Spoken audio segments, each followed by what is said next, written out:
Nós somos feitos de partes. Da mesma forma que o nosso corpo tem partes, cabeça, tronco, membros, as divisões, a nossa mente também. E isso tem uma consequência, é sobre isso que eu vou falar no vídeo de hoje.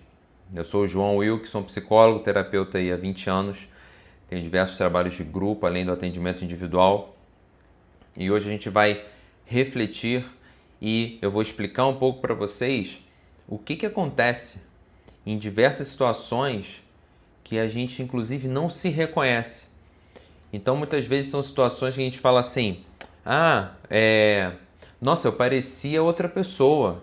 Quando aconteceu tal coisa, eu não me reconheci.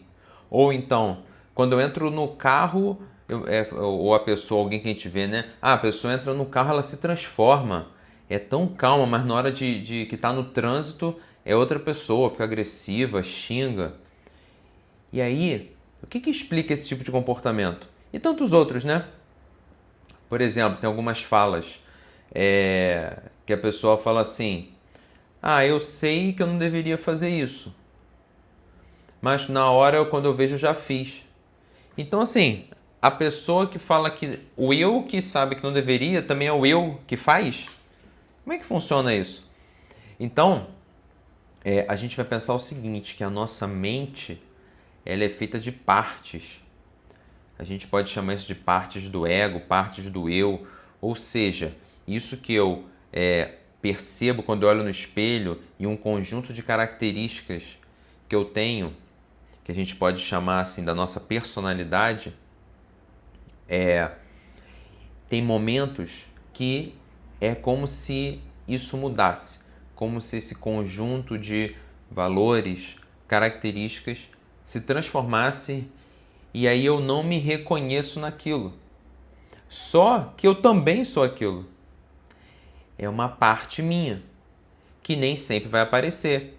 Pode não ser a parte que fica predominante, ou que eu percebo na maioria das vezes. Mas é uma parte que provavelmente traz até alguns problemas. É a parte que aparece, nossa, que a gente não conhece, mas coloca a gente em risco. Então, o primeiro ponto é começar a clarear e a identificar que, sim, existem partes. Nós temos partes e são elas que de vez em quando entram em cena. E é isso que faz com que eu não me reconheça. Porque tem momentos que elas estão ali quietinhas, paradinhas, mas tem hora que elas tomam a frente, digamos assim, como se fosse um personagem. Elas tomam a frente do palco. E eu, que deveria ser o principal, que estou no controle, eu saio dali. E quem assume é essa outra parte. Então, vamos pensar um pouco, mas assim, de onde vem isso? Tentar explicar um pouco melhor, para ficar mais claro. Muitas vezes a gente tem vozes na nossa cabeça, né? Vozes internas e que podem se confundir com pensamentos. Então, crenças, frases, né? Coisas que eu ouvi ao longo da minha vida. E é muito comum a gente, quando busca a origem dessas crenças, perceber lá na infância o início disso. Muitas vezes tinha alguém na infância, nossos pais, ou alguém da família, ou alguém que nós convivíamos muito, que falava uma coisa pra gente. E aí, de tanto nós ouvirmos aquilo, a gente acaba internalizando aquilo. E aí é como se uma parte minha ficasse, então, com aquela lógica, com aquele drama. Então, por exemplo, a gente pode pensar assim, uma pessoa que hoje em dia tem uma questão com autoestima ou com se mostrar quando ela tem que se mostrar num lugar. E aí a gente tem lá uma fala da infância que pode ter a ver com isso. E aí é uma fala que vai dizer assim, não, mas você é meio estranha, né? Você é um pouco esquisita mesmo. Você sempre foi assim. Sua irmã não é assim, mas olha você. E eu fico com aquilo na cabeça. Se houver alguma verdade nisso, pode ter feito sentido dentro de um conjunto de valores daquela família ou para aquela pessoa que falou, e num recorte, num momento específico da vida. A grande questão é, a pessoa cresce, ela já está em outro contexto, é uma pessoa adulta, que deu certo, vamos falar assim, na vida, mas ela continua com uma parte dela sendo aquela criança insegura, que se acha esquisita. E aí quando ela está numa situação de exposição, por exemplo, onde ela tem que fazer uma reunião, apresentar algum trabalho, onde ela está interessada num relacionamento amoroso e está ali para, né, se mostrar para a pessoa de alguma maneira, seduzir de alguma maneira, é como se aquela parte entra em cena. Então aquela parte, às vezes a pessoa está em casa e está tudo bem. É ela hoje, digamos assim, nos dias de hoje, confiante, animada e falando, não, dessa vez vai dar certo. Quando chega numa situação social, quem entra em cena?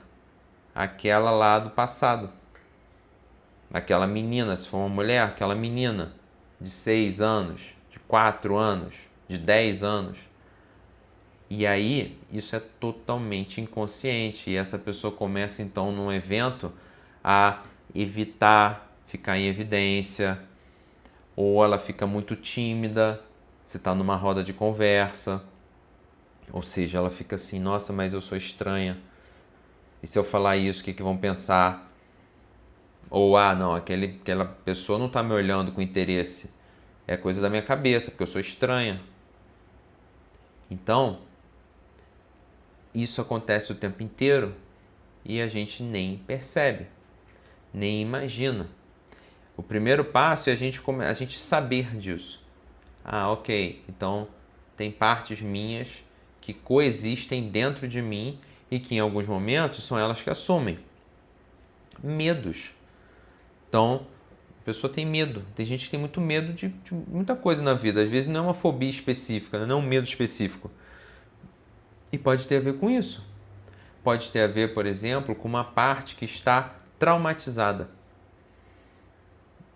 Então vamos imaginar o que acontece numa situação de estresse, uma situação de quase ameaça da nossa vida. Então imagina uma criança que foi à praia e quase se afogou. Naquele momento ali, são muitos estímulos. Então, tem um barulho da onda. Vamos imaginar que ela tomou uma vaca, né? Enfim, em cada lugar aí tem um jeito de falar, mas um caixote. A onda veio e derrubou ela não conseguia subir, não conseguia subir. Então, são muitos estímulos que acontecem ao mesmo tempo e o nosso organismo ele não dá conta disso. Nosso cérebro é como se ele não conseguisse processar isso. Por quê? Porque muitas vezes o nosso corpo vai estar tentando sobreviver, de fato fazendo alguma coisa, um movimento, alguma coisa para sobreviver, para tirar a pessoa da situação. Então, num momento como esse que vem uma onda, o que tem, né? Barulho. Então ela está lá embaixo d'água, então são vários barulhos de água, né? Bolha. Quem já foi à praia, e se alguém foi à praia e não tomou um caixote desse, é muito raro, né? Mas é mais ou menos assim. Então, muito barulho de bolha. Visualmente, então a pessoa às vezes está com o olho fechado, às vezes ela abre o olho e ela vê tudo rodando, né? Em termos de sensações no corpo.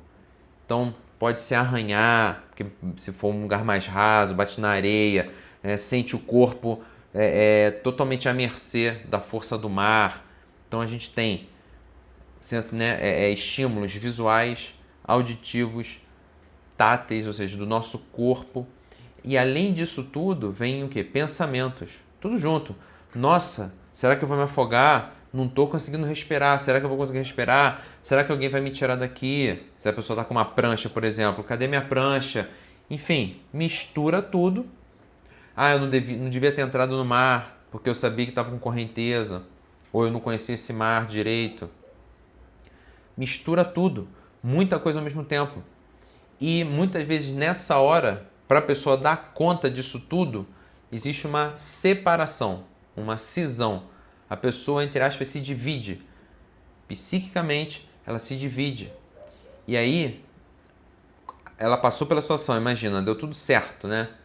Só que pode ser que para passar por aquele medo extremo e esse monte de estímulo, ela fica o quê? Dividida. Então, é como se uma parte dela, daí as partes, né? Ficasse vivendo, coexistindo junto. E pode ser que essa pessoa, quando ela vai novamente fazer, vamos supor que ela tivesse viajado, né, para a praia, para o mar, um lugar de praia. Quando ela vai viajar de novo, ela começa a ter sintomas.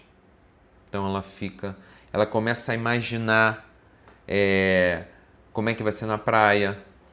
Ela começa a ter sintomas físicos, pode ser que ela comece a suar, pode ser que ela comece a ter tremores. E isso só da possibilidade de ir à praia de novo.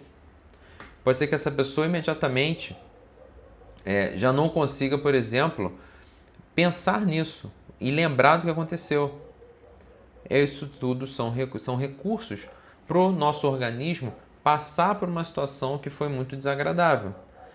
Muitas vezes uma evitação, ou seja, a pessoa não, por exemplo, ela não quer nunca mais passar perto do mar, ir para lugar de praia. E ela vai ter explicações para isso. Então ela vai ter diversas explicações racionais do porquê ela não quer viajar para determinado lugar. E como isso tudo é muito inconsciente, ninguém vai desconfiar que é porque ela passou por aquela situação de um quase afogamento e nem ela mesma. Ela só vai ter explicações racionais.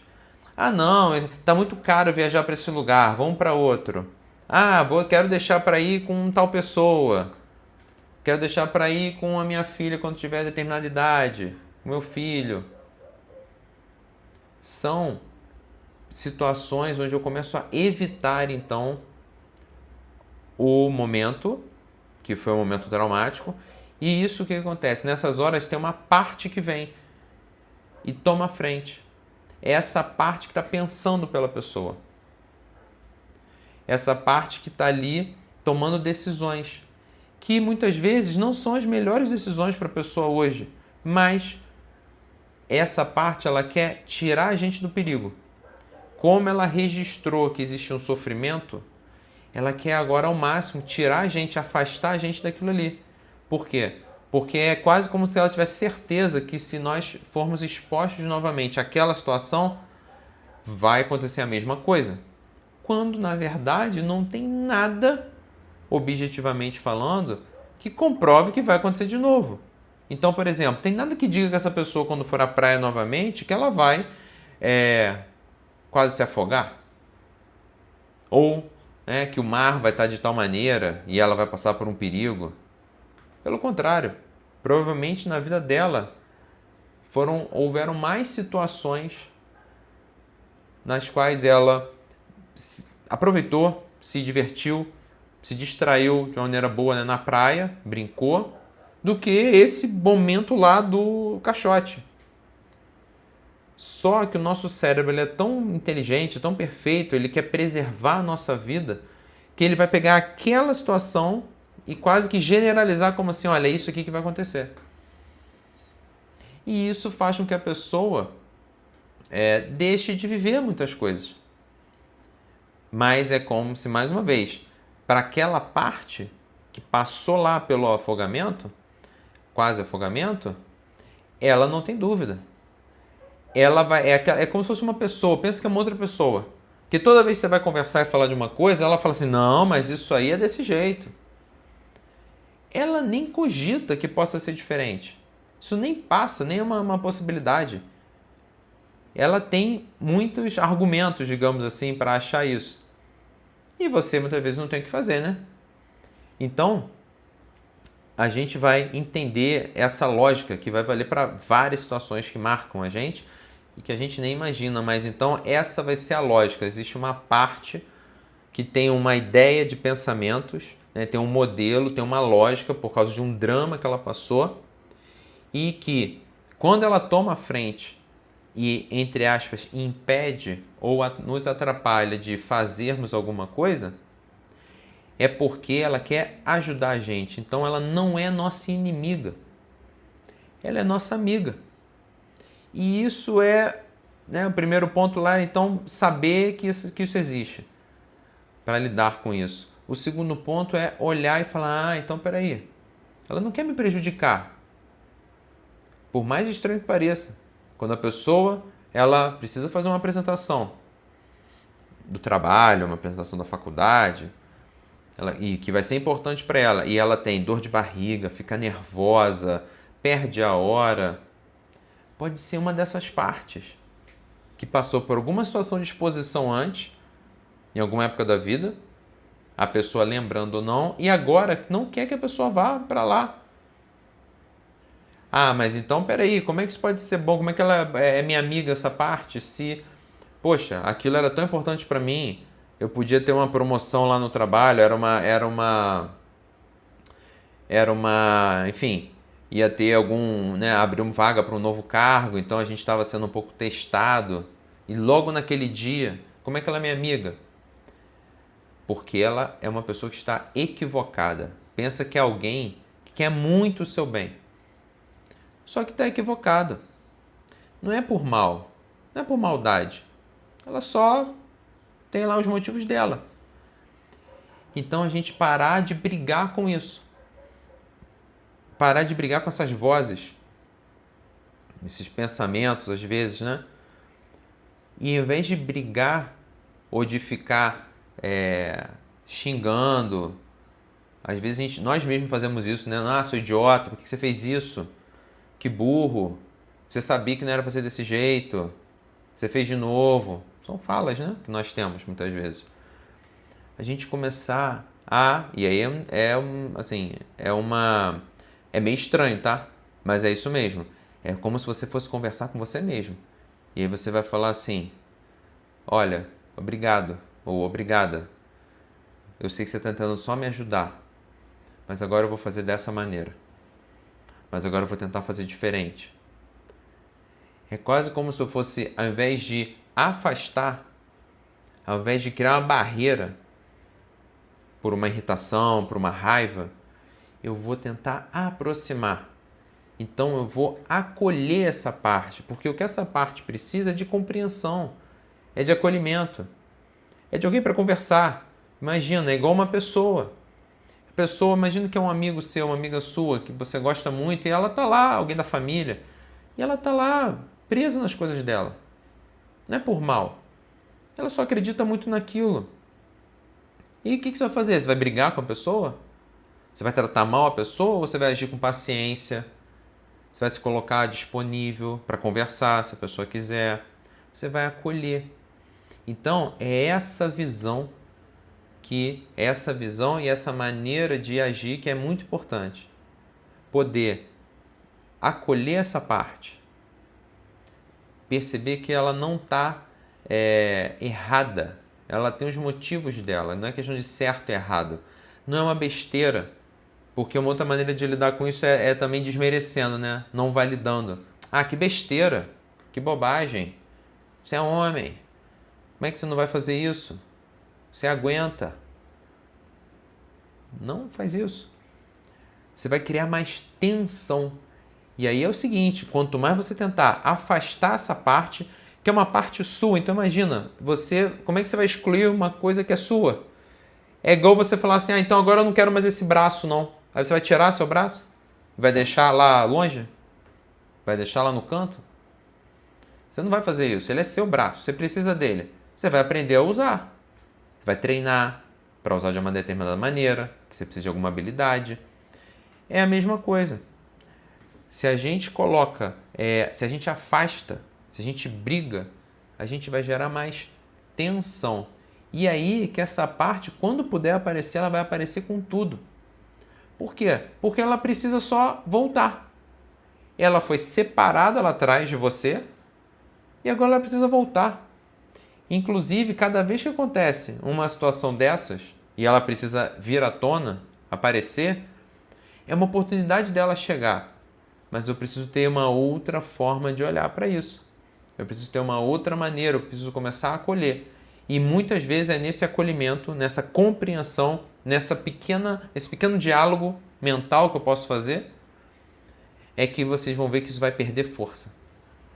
como se fosse diminuir, reduzir. Não quer dizer que isso é a solução do problema, mas já é um grande passo, já é um início. E se você percebe que tem essas falas, tem essas partes que muitas vezes você estranha o comportamento seu, quando acontece você fala, nossa, eu sabia que eu não devia ter feito isso, mas eu fiz de novo. Provavelmente é uma parte sua que está aí comandando a história.